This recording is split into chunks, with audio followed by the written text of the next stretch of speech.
दोस्तों, जब भी बिहार की राजनीति की बात होती है तो दो नाम सबसे ज्यादा सुर्खियों में रहते हैं, तेजस्वी यादव और प्रशांत किशोर। एक तरफ तेजस्वी, जिनकी पहचान अक्सर सिर्फ इतनी बताई जाती है कि वो लालू यादव के बेटे हैं, और दूसरी तरफ प्रशांत किशोर, जो कहते हैं कि राजनीति में परिवारवाद की जगह जन सहभागिता होनी चाहिए। हाल ही में प्रशांत किशोर ने कहा था, तेजस्वी की पहचान सिर्फ इतनी है कि वो लालू यादव के बेटे हैं। अब तेजस्वी ने भी पलटवार किया, इसमें मेरी क्या गलती है? अगर मैं लालू जी का बेटा हूँ तो क्या मैं दोषी हूँ? यानी दोनों के बीच जुबानी जंग तेज हो चुकी है। लेकिन असली सवाल ये है कि बिहार के अगले विधानसभा चुनाव में तेजस्वी बनाम प्रशांत किशोर, किसका पलड़ा भारी रहेगा? आज के इस वीडियो में हम इन दोनों नेताओं की एंट्री, उनका विजन, उनकी ताकतें और कमजोरियां, सब कुछ विस्तार से समझेंगे। तो चलिए शुरू करते हैं।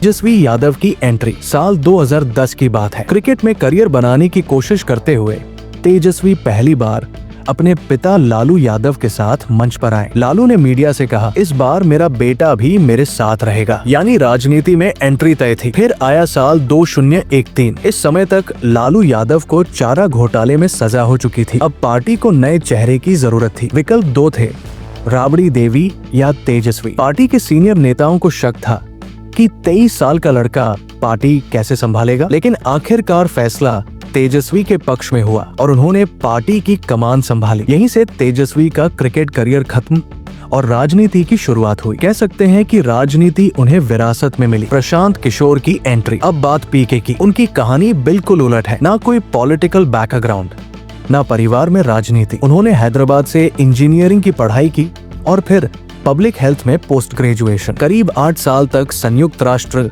यूएन के साथ अलग अलग देशों में काम किया। फिर 2011 में भारत लौटे और 2014 लोकसभा चुनाव में नरेंद्र मोदी का चुनाव कैंपेन संभालकर सुर्खियों में आ गए। इसके बाद पीके ने नीतीश कुमार, ममता बनर्जी, अमरिंदर सिंह जैसे कई नेताओं के लिए रणनीति बनाई। मतलब वो कोच रहे जिन्होंने दूसरों को जिताया, लेकिन अब उन्होंने खुद बल्ला उठाने का फैसला किया है। 2 अक्टूबर 2024 को उन्होंने अपनी पार्टी जन स्वराज लॉन्च की। यानी इस बार मैदान में खिलाड़ी बनकर उतरने जा रहे हैं। विजन, तेजस्वी बनाम प्रशांत। अब सबसे जरूरी सवाल, दोनों का विजन क्या है? तेजस्वी यादव का एजेंडा। तेजस्वी कहते हैं, अगर हमारी सरकार बनी तो पढ़ाई, दवाई, कमाई, सिंचाई, सुनवाई और कार्रवाई होगी। पढ़ाई, सरकारी स्कूलों को बेहतर करना, टीचर्स की बहाली, दवाई, गरीबों के लिए सस्ता इलाज और अस्पतालों में अच्छी सुविधा। कमाई, राज्य में रोजगार के अवसर पैदा करना। सिंचाई, किसानों के लिए पानी और आधुनिक सुविधाएं। सुनवाई व कार्रवाई, लॉ एंड ऑर्डर को दुरुस्त करना। यानी उनका पूरा फोकस है शिक्षा,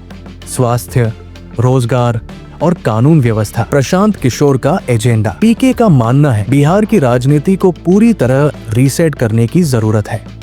उनका नारा है, राजा का बेटा राजा नहीं बनेगा। उनका विजन है कि राजनीति परिवारवाद से निकलकर जनता की भागीदारी और पारदर्शिता पर चले। सिर्फ सत्ता पर बैठना लक्ष्य नहीं होना चाहिए, बल्कि नया सिस्टम बनाना जरूरी है। शराबबंदी पर दोनों के विचार। ये मुद्दा चुनाव में बड़ा रोल निभाने वाला है। महात्मा गांधी को आदर्श मानने वाले प्रशांत किशोर कहते हैं, शराबबंदी से बिहार को हर साल 20,000 करोड़ का नुकसान होता है। अगर शराब खोलने से ये राजस्व आएगा तो हम इसे शिक्षा पर खर्च करेंगे। वहीं तेजस्वी का कहना है कि शराबबंदी की समीक्षा की जरूरत है, क्योंकि पुलिस का आधा समय शराब पकड़ने में ही खर्च हो रहा है, जिससे लॉ एंड ऑर्डर बिगड़ रहा है। लेकिन उन्होंने साफ साफ ये नहीं कहा कि वो शराबबंदी हटाएंगे या नहीं। जाति का गणित। अब बिहार में चुनाव हो और जाति की बात ना हो, ऐसा हो ही नहीं सकता। 2023 के कास्ट सर्वे के मुताबिक ओबीसी प्लस ईबीसी 63%, एससी 19.65%, सेंट 1.68%, जनरल 15.5%। अब देखते हैं दोनों का जातीय आधार। तेजस्वी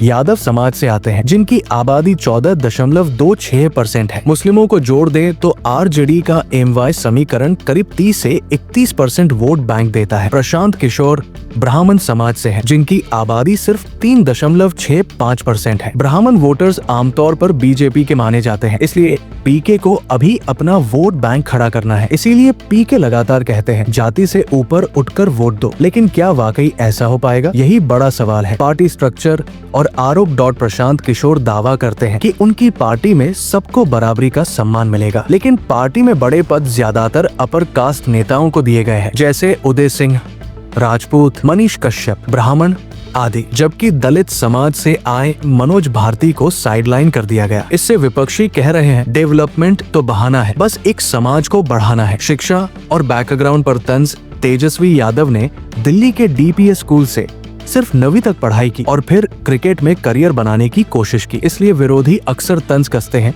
जो खुद ठीक से पढ़ा नहीं वो बिहार का विकास क्या करेगा। लेकिन तेजस्वी का तर्क है, डिग्री से ज्यादा जरूरी है ग्राउंड पर डिलीवरी। अगर मैं 9वीं पास होकर भी युवाओं को नौकरी दिला सकता हूँ तो यही मायने रखता है। दूसरी तरफ प्रशांत किशोर के पास इंजीनियरिंग और पब्लिक हेल्थ में डिग्री है, साथ ही युद्ध का अनुभव भी। मतलब पढ़ाई लिखाई में दोनों के बीच बड़ा अंतर है।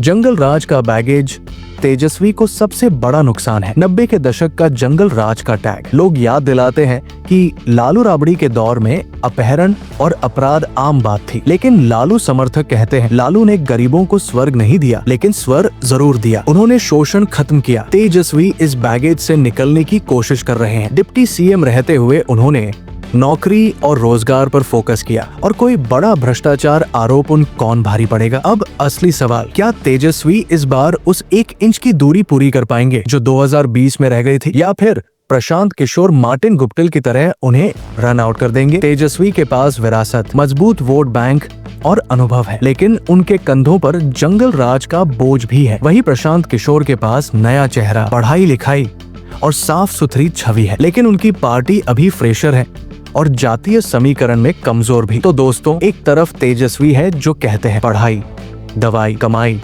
सिंचाई, सुनवाई और कार्रवाई, और दूसरी तरफ प्रशांत किशोर है जो कहते हैं जाति से ऊपर उठो, नया सिस्टम बनाओ। अब ये फैसला बिहार की जनता को करना है कि क्या वो विरासत पर भरोसा करेगी या नए विकल्प पर दाव लगाएगी। आपकी नजर में बिहार के लिए बेहतर कौन है, तेजस्वी या प्रशांत? कमेंट में जरूर बताइए। अगर आपको वीडियो पसंद आया हो तो इसे लाइक और शेयर करें और जाते जाते चैनल को सब्सक्राइब करना मत भूलिए।